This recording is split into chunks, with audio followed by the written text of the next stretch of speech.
हाँ तो जय हिंद जी। आज हम लोग केमिस्ट्री का पहला नंबर चैप्टर जिसका नाम है रासायनिक अभिक्रिया एवं समीकरण, उसका हम लोग टॉप 20 ऑब्जेक्टिव क्वेश्चन को देखने वाले हैं। अगर आपने भी इस चैप्टर को बिल्कुल अच्छे से पढ़ा है तो 20 में से 15 सवाल को भी सही करके दिखाइए। तो चलिए बिना देरी को स्टार्ट करते हैं और आप हमें अंतिम में एकदम ईमानदारी से बताइएगा कि आपका 20 में से कितना सवाल सही हुआ। सबसे प्रथम सवाल कहता है कि लोहे को जिंक से लेपित करने की क्रिया को कहते हैं। आपका ऑप्शन ए कि संक्षारण कहते हैं, ऑप्शन बी की गैल्वेनीकरण कहते हैं, ऑप्शन सी की पानी चढ़ाना कहते हैं, ऑप्शन डी की वैद्युत अपघटन कहते हैं। तो मेरे साथी जी ध्यान रखिएगा कि लोहे से जिंक को लेपित करने की क्रिया को हम लोग क्या कहते हैं, गैल्वेनीकरण कहते हैं, और लोहे पे जंग लगाना को हम लोग संक्षारण कहते हैं। दोनों चीज़ को अच्छे से ध्यान रखिएगा। सवाल अगला है आपका कि सिल्वर क्लोराइड का रंग क्या है।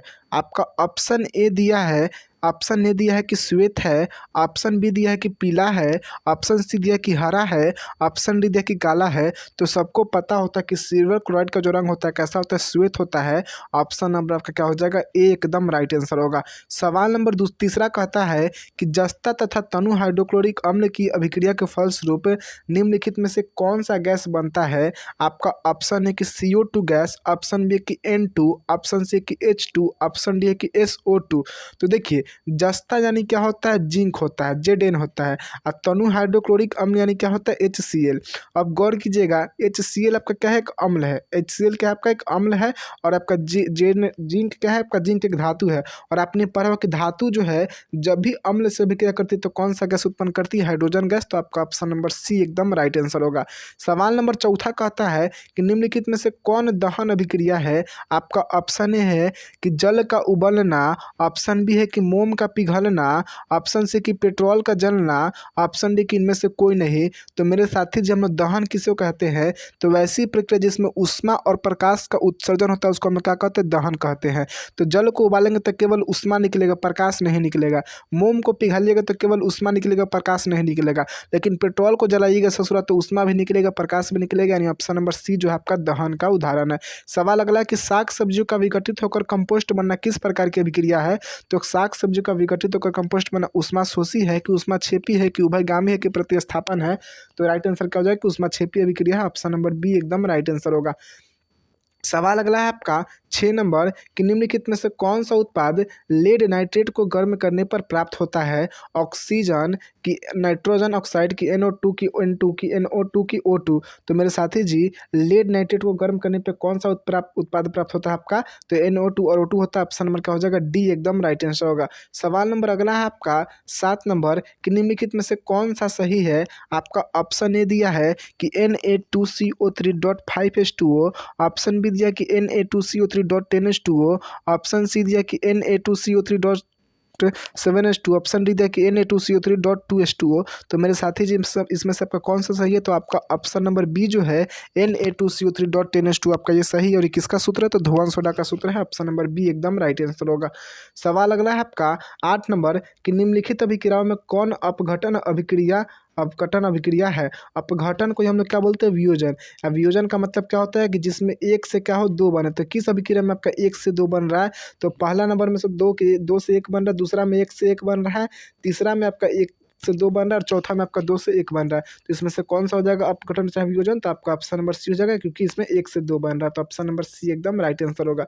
सवाल नंबर 9 है कि Fe2O3 जब एल्युमिनियम से अभिक्रिया करता है तो बनता है Al2O3 प्लस बनता है Fe। दी गई अभिक्रिया किस प्रकार की है, संयोजन है कि द्विविस्थापन है कि वियोजन है कि विस्थापन है। तो देखिए इसमें अधिक क्रियाशील जो तत्व है वो कमजोर के घर में जाके कमजोर को हटा दे रहा है, तो इस अभिक्रिया को हम लोग विस्थापन अभिक्रिया बोलते हैं। ऑप्शन नंबर डी एकदम राइट आंसर होगा। सवाल अगला है आपका कि लौह चून पर तनु हाइड्रोक्लोरिक अम्ल डालने से क्या होता है। तो लौह चून पर तनु हाइड्रोक्लोरिक अम्ल डालने से हाइड्रोजन गैस एवं आयरन क्लोराइड बनता है। ऑप्शन नंबर आपका ए एकदम राइट आंसर होगा। सवाल नंबर 11 है, 11 नंबर सवाल है कि श्वसन किस प्रकार की अभिक्रिया है। आपका ऑप्शन ए है कि उपचयन है, ऑप्शन बी की संयोजन है, ऑप्शन सी की अपचयन है, ऑप्शन डी की ऊष्माक्षेपी अभिक्रिया है। तो ऊष्माशोषी, तो श्वसन जो है आपका एक उपचयन अभिक्रिया है। ऑप्शन नंबर क्या हो जाएगा आपका ए एकदम राइट आंसर होगा। सवाल अगला है आपका 12 नंबर कि कॉपर ऑक्साइड जब आपका जल हाइड्रोजन से विक्रिया करता है तो बनता है कॉपर और प्लस बनता है जल। तो ये किस प्रकार की अभिक्रिया है, उपचयन है कि अपचयन है कि उदासीनीकरण है कि रेडॉक्स अभिक्रिया है। तो मेरे साथी जी इस अभिक्रिया में क्या हो रहा है कि ऑक्सीजन टूट रहा है, हाइड्रोजन जुट रहा है। तो ऑक्सीजन का टूटना, हाइड्रोजन का जुटना क्या कहलाता है आपका अपचयन, चाहे इसी को हम बोलते हैं अवकरण। तो ऑप्शन नंबर बी एकदम राइट आंसर होगा।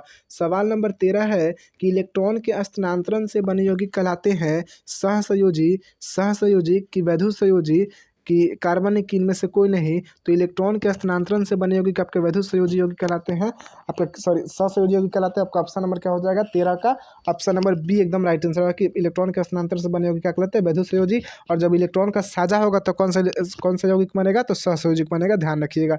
सवाल अगला है 14 नंबर कि नीचे दी गई अभिक्रिया में कौन सा कथन सही है।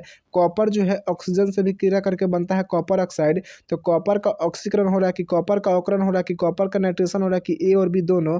तो मेरे साथी जी इस अभिक्रिया में क्या हो रहा है कि कॉपर जुट रहा है। तो कॉपर जब किसी के साथ जुटता है तो उसको बोलते हैं कि उसका ऑक्सीकरण हो रहा है, यानी किसका ऑक्सीकरण हो रहा है, कॉपर का।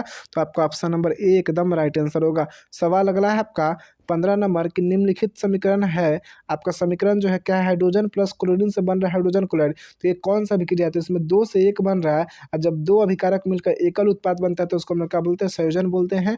आपका ऑप्शन नंबर बी एकदम राइट आंसर होगा। सवाल नंबर 16 है आपका कि निम्नलिखित में से कौन सा द्विविस्थापन अभिक्रिया है। वैसी अभिक्रिया जिसमें आयनों का आदान प्रदान होता है उसको हम लोग क्या कहते हैं, द्विविस्थापन कहते हैं। तो आपका पहला जो है इसमें 2 से 1 बन रहा है तो इसको हम लोग बोलेंगे संयोजन। इसमें भी 2 से 1 बना, इसको नहीं बोलेंगे संयोजन। इसमें भी 2 से 1 बना, इसको नहीं बोलेंगे संयोजन। लेकिन जो आपका ऑप्शन नंबर सी है इसमें आयनों का आदान प्रदान हो रहा है और इसी अभिक्रिया को हम क्या बोलते हैं, द्विविस्थापन अभिक्रिया बोलते हैं। तो ऑप्शन नंबर सी एकदम राइट आंसर होगा। सवाल नंबर 17 है कि निम्नलिखित अभिक्रिया में कौन विस्थापन अभिक्रिया है। तो मेरे साथी जी विस्थापन किसको कहते हैं, तो जिसमें आपका अधिक क्रियाशील कमजोर को हटाता है, ठीक है। तो इसमें से कौन सा विस्थापन है, तो आपका जो ऑप्शन नंबर सी है कि ये जो आपका आयरन है कॉपर सल्फेट की में जाता है तो क्या बनता है, तो आयरन सल्फेट प्लस Cu बनता है। तो आपका ये विस्थापन अभिक्रिया है, ऑप्शन नंबर सी एकदम राइट आंसर होगा। सवाल नंबर अगला है कि अवक्षेपण अभिक्रिया से किस प्रकार का लवण प्राप्त होता है। तो विलय की अविलय की दोनों की, इनमें से कोई नहीं। तो आपका क्या हो जाएगा, अविलय लवण प्राप्त होता है, ऑप्शन नंबर बी एकदम राइट आंसर होगा। सवाल अगला है आपका 19 नंबर कि निम्नलिखित में से कौन एक अपघटन अभिक्रिया का उदाहरण नहीं है। अपघटन अभिक्रिया का उदाहरण इसमें से कौन सा नहीं है, आप मतलब किसमें जो है एक से आपका मतलब 1 से 2 नहीं बन रहा है। तो आपका ऑप्शन नंबर ये है कि CaCO3 को जब गर्म किया जाता है तो बनता है कैल्शियम ऑक्साइड प्लस CO2। तो ये आपका अपघटन अभिक्रिया है। ऑप्शन नंबर बी में भी क्या हो रहा है, KClO3 को जब गर्म किया जाता है तो बनता है KCl प्लस O2। तो ये भी आपका एक अपघटन है। लेकिन जो आपका ऑप्शन नंबर सी है कि हाइड्रोजन प्लस क्लोरीन अभिक्रिया करके बना हाइड्रोजन क्लोराइड, तो ये जो आपका एक संयोजन अभिक्रिया का उदाहरण है। तो आपका ये अपघटन अभिक्रिया का उदाहरण नहीं होगा। तो ऑप्शन नंबर सी एकदम राइट आंसर होगा। बाकी मानव शरीर में भोजन का पचना भी एक आपका अपघटन अभिक्रिया का उदाहरण है। सवाल अगला है कि निम्नलिखित में से कौन सी रेडॉक्स अभिक्रिया है। तो आपका ऑप्शन नंबर जो ए है कि CaCO3 को जब गर्म किया जाए तो बनता है CO प्लस CO2।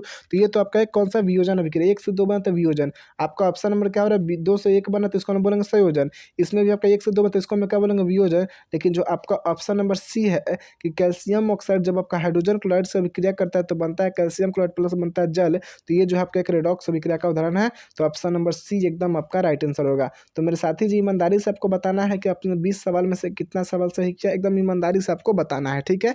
चलिए।